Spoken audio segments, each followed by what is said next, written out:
Good morning, class 10th. I welcome you all to yet another session of the subject SST. In this class, we're going to continue with the second chapter of your history, that is nationalism in India. In our last few classes, you have already seen that what do we mean by nationalism in India. And ये जो realization that who they are, who they were.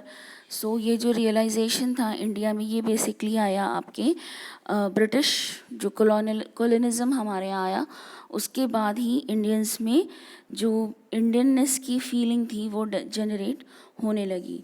Then जो Britishers थे उन्होंने बहुत सारे oppressive policies adopt की हुई थी. That is the first world war में उन्होंने बहुत कुछ किया था, लाइक यू कैन से लोगों को फोर्सफुली रिक्रूट किया, जिस वजह से लोग बहुत ज़्यादा एजिटेटेड थे. देन जो पीजेंट्स थे वो ऑलरेडी एजिटेटेड थे. आपके you can say permanent settlement Ryotwari system, Mahalwari system and Mansabdari system of this agriculture, और उनको बहुत ज़्यादा टैक्सेस देने पड़ रहे थे.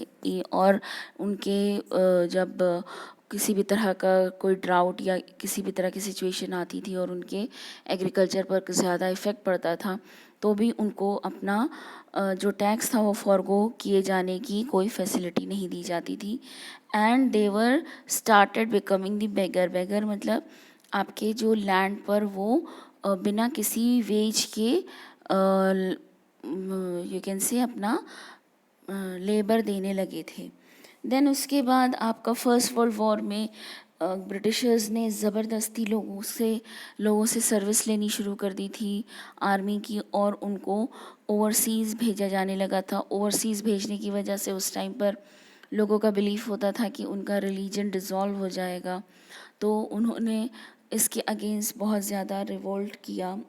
इसके अगेंस्ट भी ब्रिटिशर्स के लिए यू कैन से आपके रिसेंटमेंट बहुत ज़्यादा दिखने लगे. देन ब्रिटिशर्स ने अपने प्रॉफिट के लिए कैश क्रॉप को ग्रो करने की इन्फोर्समेंट करने लगे थे जो भी पीजेंट्स थे, जिस वजह से पीजेंट्स जो थे वो अपनी ग्रेन्स को नहीं ग्रो कर पा रहे थे, और किसी भी फेमाइन या ड्राउट की सिचुएशन में या फ्लड की सिचुएशन के बाद जब भी ग्रेन्स की नीड होती तो उनको बहुत ज़्यादा ग्रेव सिचुएशन झेलनी पड़ रही थी. तो इन सब के ख़िलाफ़ सबसे पहले जो खिलाफत मूवमेंट हुआ, खिलाफत मूवमेंट बेसिकली वो मूवमेंट था जो इंडिया में खान ब्रदर्स ने यू कैन से लॉन्च किया था. इस मूवमेंट में why this movement came in to being, क्योंकि जो ब्रिटिशर्स थे उन्होंने जो टर्की का जो एरिया था, जो फर्स्ट वर्ल्ड वॉर के ड्यूरेशन में उन्होंने टर्की का एरिया एनेक्स कर लिया था. And it was a Muslim country, and the people all over the world, the Muslim people all over the world, they were agitated, and the same was the thing with the people of India. India में जो Muslims थे वो भी Britishers की इस policy से agitate हो चुके थे. उनकी इस पॉलिसी से वो बहुत ज़्यादा उनके अंदर गुस्सा था, एंड दस द खिलाफत मूवमेंट वॉज फॉर्म्ड. और जो ब्रिटिशर्स थे उन्होंने जो खलीफा जो फंक्शनिंग होती है इस्लाम की, वो भी टर्की में स्नैच कर लिया था. देन इस खिलाफत मूवमेंट को फिर इसी दौरान इंडिया में गांधी जी वापस लौट कर आए, और उन्होंने वो ऑलरेडी आपके जो साउथ अफ्रीका में अपाथीड के अगेंस्ट वो ब्रिटिशर्स से ऑलरेडी यू कैन से लड़कर आ रहे थे, तो उनको पता था कि किस तरह से ब्रिटिशर्स को हैंडल किया जाए in a better way and to achieve their goal. तो वो जब इंडिया में आए तो उन्होंने यहाँ पर आइडिया ऑफ सत्याग्रह को इंट्रोड्यूस किया, and that is starvation to that. और फिर उसके बाद उन्होंने बहुत सारे आपके non cooperation movement, quit India movement, ये सारे के सारे मूवमेंट्स लाए. देन इसी दौरान आपके रॉलेट एक्ट भी आया था. रॉलेट एक्ट जो था वो अगेन जो ये एक्ट था ये फिर से इंडियंस के अगेंस्ट ही था, और लोग इसके अंदर ब्रिटिशर्स ने सिर्फ और सिर्फ अपनी बेनिफिट्स को ही देखा था. इस रॉलेट एक्ट के अगेंस्ट जलियांवाला बाग में लोग पीसफुली गैदर हुए थे on the call of Gandhi ji. But ये जो पीसफुल गैदरिंग थी जलियांवाला बाग में, ये एक मसैकर में चेंज हो गई by the General Dyer. Why? Because he open fire the people in this Jallianwala Bagh, और इस दौरान बहुत सारे लोगों की डेथ हुई थी, जिससे पूरे इंडिया में बहुत ज़्यादा लोग ब्रिटिशर्स के ख़िलाफ़ हो गए थे। And in the meanwhile Gandhi ji he established non cooperation movement. Non cooperation movement basically वो मूवमेंट था जिसके अंदर आपके जो लोग होंगे, जो जैसे कि प्रीजेंट्स हैं, तो वो ब्रिटिशर्स की पॉलिसीज़ को नहीं मानेंगे। देन जो पुलिस हैं, जो भी आर्मी मैन हैं, जो ज़बरदस्ती जिनको रिक्रूट किया गया है, उन्होंने भी इसको ज्वाइन किया।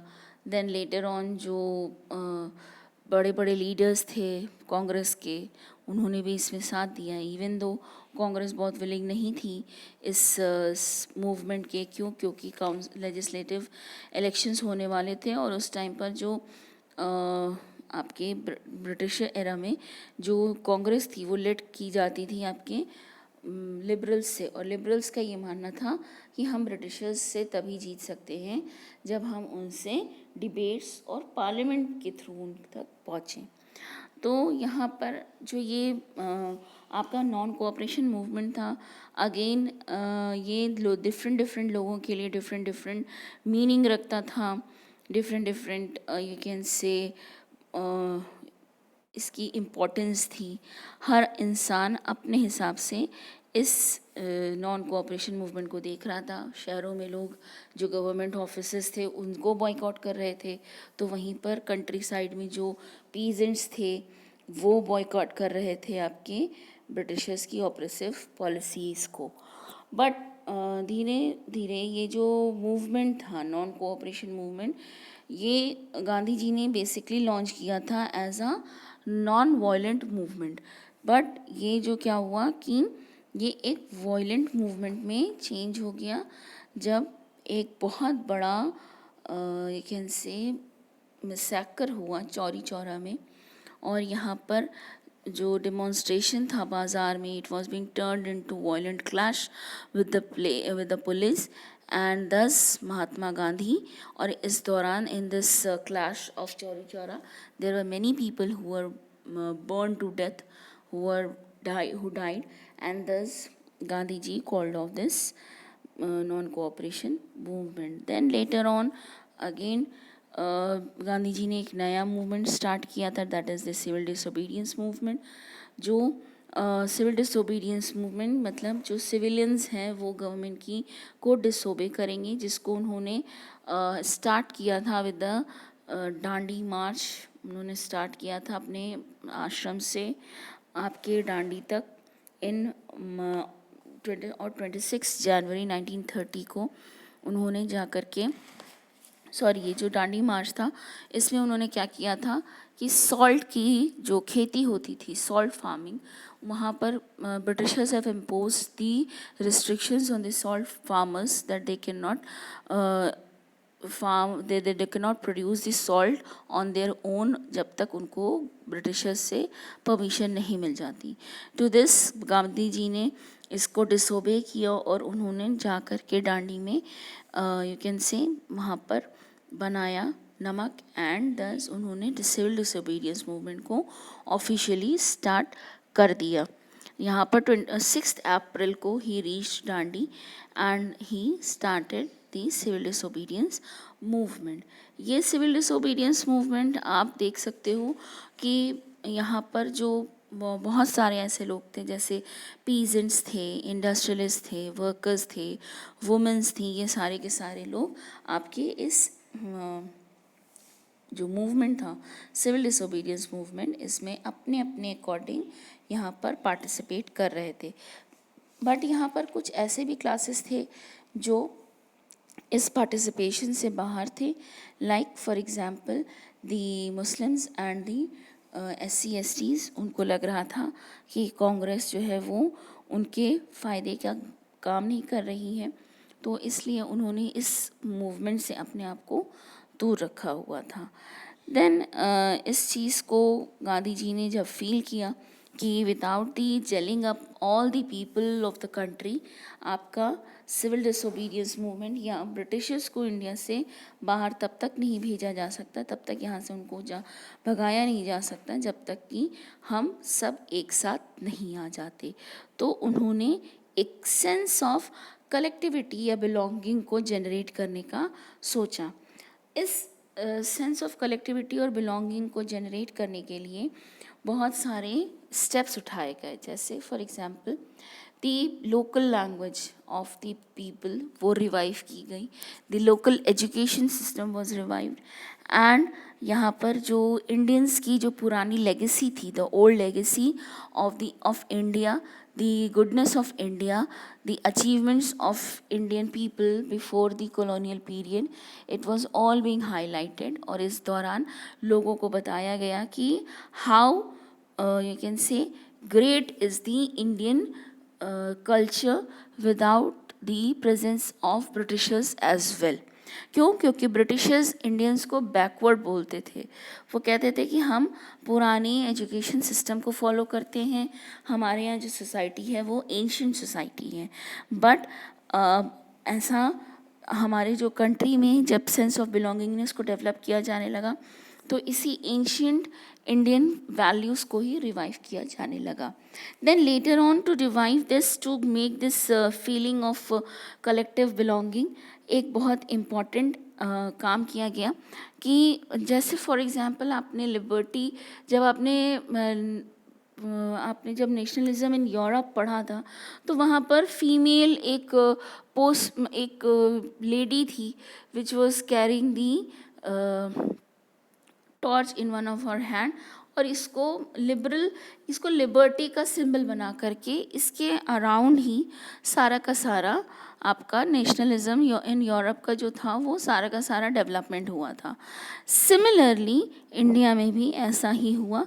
यहाँ पर भारत माता की एक you can say the portrait was drawn by Abanindranath Tagore in 1905, और उन्होंने why, because it will going to give the face to the movement. लोगों की जो we can say people could relate to the movement through a face. किसी चीज़ का जब face होता है तो हम उस इंसान से ज़्यादा अच्छे से रिलेट कर पाते हैं। सो द इंडिया और the movement of India was given a face, it was in the form of the Bharat माता पेंटिंग। और सिमिलरली इसके बाद भारत माता की पेंटिंग को और भी ज़्यादा इन्हांस किया गया। In this figure as you can see in your screen, आपकी बुक में भी दिया हुआ है, इसमें अलग अलग चीज़ें आपके स्वराज का जो झंडा है, जो फ्लैग है, it was being design by Gandhi ji, and in this he made several improvements like he in this it was being shown that it is of 3 colors, tricolor, that is red, green and white, and there was a spinning wheel in the center which represents the Gandhian ideal of self help. Then this flag was being held by the Bharat Mata, who is sitting on the standing beside the lion। तो यहाँ पर ये जो फियर्सनेस को भी इस painting ने बताया और बिलोंगिंगनेस को भी बताया। सो दिस वाज दी और इस तरह से लोगों को इस मूवमेंट में एक चेहरा मिल गया। और इसी दौरान there people they revive their old you can say legacy through folks, through dances, through acts. और इसी दौरान हमारा जो स्ट्रगल था फ्रीडम का, उसमें हमारे folk dancing and you can say this dramas, these all came in to this. यहाँ पर जो इम्प्रूवमेंट्स थे वो दिखाई देने लगे मूवमेंट में भी। आपके जो ग्रेजुअल इंक्रीज़ होने लगा रिसेंटमेंट जो था ब्रिटिशर्स के ख़िलाफ़, और ब्रिटिशर्स का भी ऑप्रेसिव पॉलिसीज़ और भी ज़्यादा दिखाई देने लगी। Later on quit India movement भी गांधी जी ने सेकेंड वर्ल्ड वॉर के बाद यहाँ पर लॉन्च किया था। क्यों? क्योंकि यहाँ पर जो इफ़ेक्ट हुआ था सेकेंड वर्ल्ड वॉर का वो बहुत वर्स था, and the Gandhi ji, he just wanted the Swaraj. तो यहाँ पर जो उन्होंने फिर एक नया मूवमेंट स्टार्ट किया, that is quit India movement. और ये क्विट इंडिया मूवमेंट बेसिकली वो मूवमेंट था क्योंकि यहाँ पर ब्रिटिशर्स का ये कहना था कि they will going to hand over the internal affairs to the government of India formed by the Indians, और वो एक्सटर्नल अफेयर्स को अपने हाथ में रखेंगे, जिसके लिए कोई भी पॉलिटिकल पार्टी, गांधी जी या कोई भी और तैयार नहीं था. And thus this quit India movement was launched. To this we come to an end of this chapter and the course of the history. In our next class, we're going to start with the geography. There are 2 chapters, I guess, left in geography. It will soon be completed. For the question answers, I'm going to forward it in your respective WhatsApp group. The answers will be forwarded. Thank you so much. Have a great day ahead.